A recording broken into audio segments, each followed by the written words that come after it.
How can we avoid sleep paralysis, especially if we're trying to perform lucid dreaming induction techniques?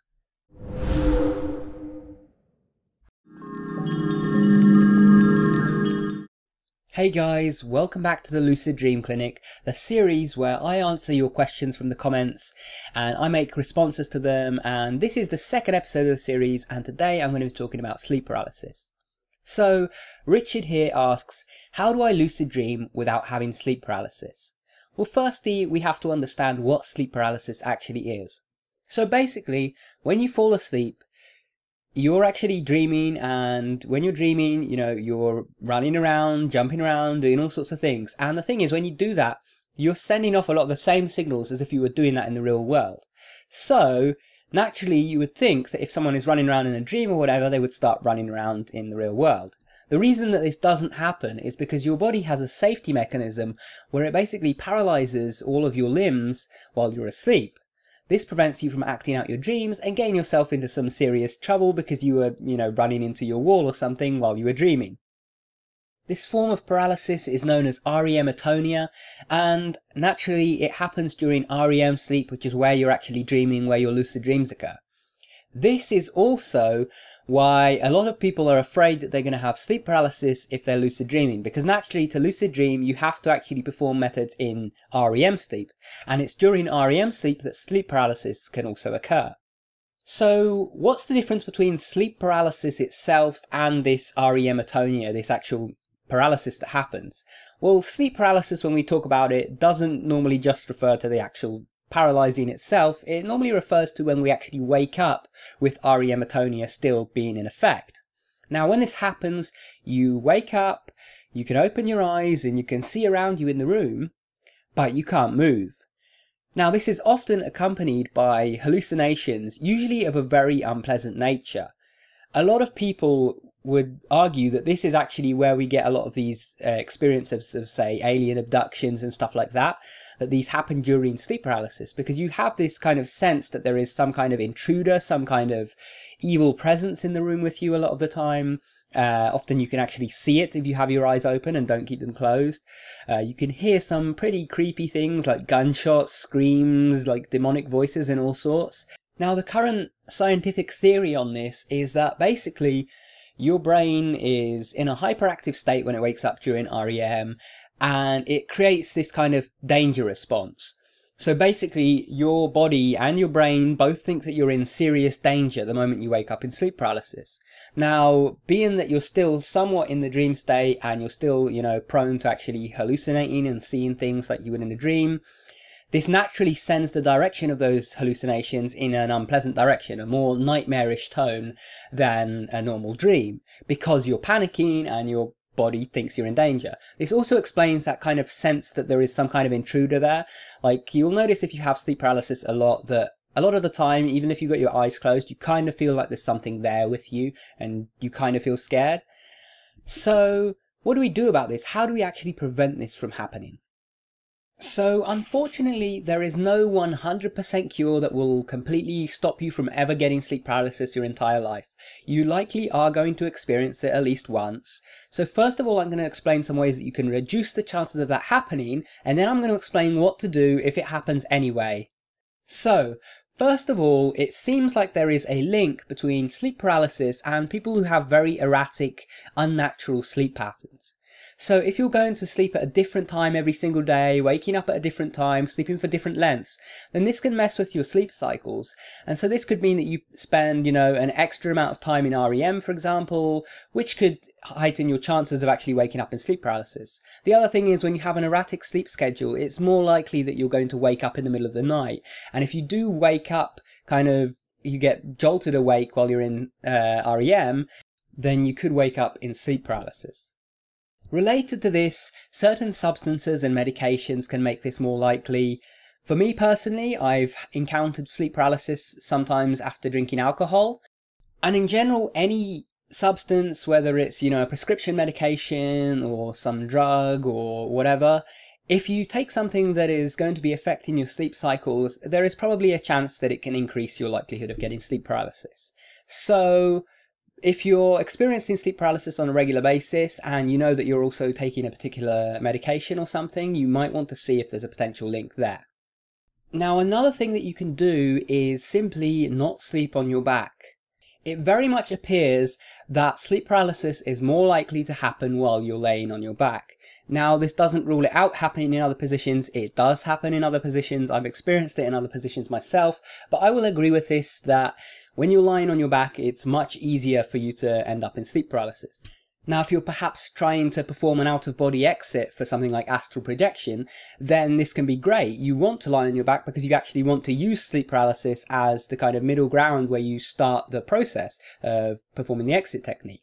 But if you're just looking to sleep, or you're looking to lucid dream or whatever, then you don't need to be in this position lying on your back. You see, this is a common misconception about lucid dreaming. A lot of people give the advice that you should lay on your back when you're trying to lucid dream. I honestly don't know where this advice originated. Possibly it originated from people using methods that did involve going through sleep paralysis, like Wild can sometimes do. But in my experience, you do not need to lay on your back to lucid dream, and it doesn't help you in any way. I normally sleep on my side, and I find it very easy to lucid dream. I've never had any issues with it. So if you're worried about sleep paralysis, that's the first thing that you can do. Sleep on your side instead of on your back. Now, the next thing, and this applies particularly to lucid dreaming. So there are several different lucid dreaming techniques out there, and they all go about inducing a lucid dream in a different way. Now, some of these lucid dreaming techniques do have a high chance of causing sleep paralysis simply because they try to take you directly into a dream from your waking state. Such methods include wild or the wake-induced lucid dream, filed or the finger-induced lucid dream, and so on. Now, with these methods, because you are directly trying to transition right into the dream, often sleep paralysis can occur while you're performing the method. So, if you do want to avoid sleep paralysis and reduce your chances of getting it, then perhaps those are not the methods for you. So what do I suggest instead? Well, for one, the simple mantra method where you set an alarm to wake you up in REM and then you perform a mantra and go back to sleep is one of the easiest methods to use, one of the methods that I've used the most over my 7 years of, controlled lucid dreaming. And with that method, you are not going directly into a dream. You perform a mantra and then you go back to sleep normally. You do not try to go directly into a lucid dream. You just go back to sleep, and because you are repeating the mantra, your brain remembers that and makes you aware in your next dream. Now, with this method, your chances of sleep paralysis are no more than they are just going to sleep normally in REM. And honestly, I have never, in my 7 years of doing it, I have never once encountered sleep paralysis performing this method. And I've performed it hundreds of times with great success, but I've never had sleep paralysis doing it. Now, I've had sleep paralysis doing wild, had it doing filed, I've even had it doing SSILD and several other techniques. I've had sleep paralysis just normally while I was going to sleep, but I've never had it performing the mantra method. So that would be my suggestion to you if you want to lucid dream without sleep paralysis.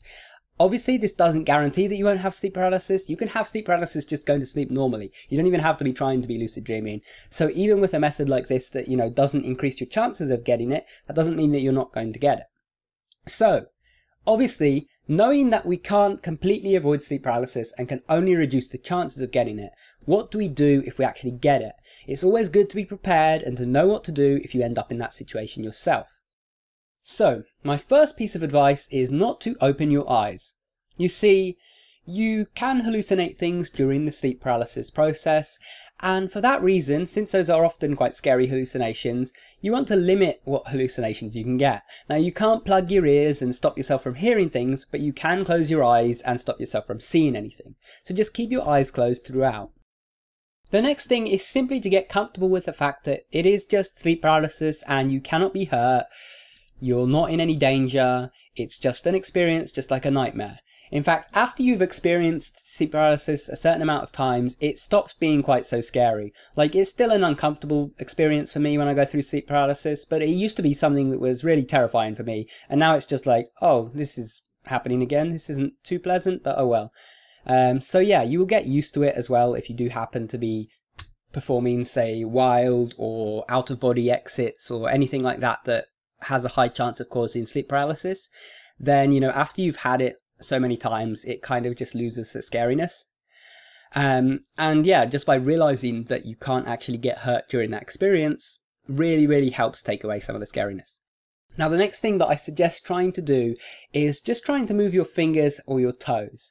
You see, you can't move your body very much, but you can sort of move your fingers and toes just a little bit. Like, you can move certain parts of your body, like you can blink and stuff like that. And by causing a little movement, it's almost like you're kind of thawing out the ice. It's like by causing a little movement, your body becomes slightly less paralyzed. So after like a few seconds of doing that, you should start to feel the paralysis starting to lift. And after that, you can just stop moving. You don't actually have to continue doing it, but just stop and wait with your eyes closed. And usually, like, anywhere between like 5 and 25 seconds later, you will be out of sleep paralysis. Usually it is fairly short-lived. The trick is to do some small movement with your fingers or toes. Even if you can't actually move them, just try to move them. And that trying basically signals that you're actually going to be waking up out of sleep paralysis. You see, in fact, this is a problem for many people who do try to do, say, out-of-body exit experiences and astral project. Then they're often in their sleep paralysis and they make the mistake of moving. This is something that I do a lot of the time when I'm trying to do an out-of-body exit, is I make the mistake that when I'm in sleep paralysis, I try to move to get out of it. Now the thing is, once you've tried to move in sleep paralysis, it pretty much guarantees that you are going to actually wake up out of it very soon. It's like the experience has been scheduled to end the moment that you've tried to move. Whereas if you stay perfectly still, you can stay in sleep paralysis pretty much indefinitely, if you like. Obviously not indefinitely, but you know, as long as the REM period lasts, you can stay there for quite a while if you stay perfectly still, don't move whatsoever. But the minute that you actually move, even the slightest, or even just try to move, that guarantees that you're going to be waking up out of it very soon. So that's the next thing to do, just move a little bit.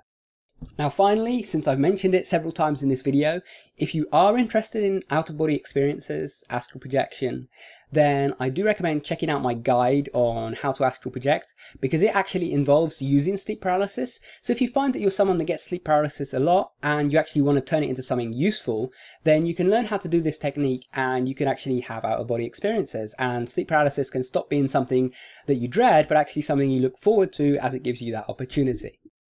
So anyway, just in summary, to avoid sleep paralysis, try not to sleep on your back, keep a regular healthy sleep pattern, and be careful of what medications and substances that you're consuming close to bedtime.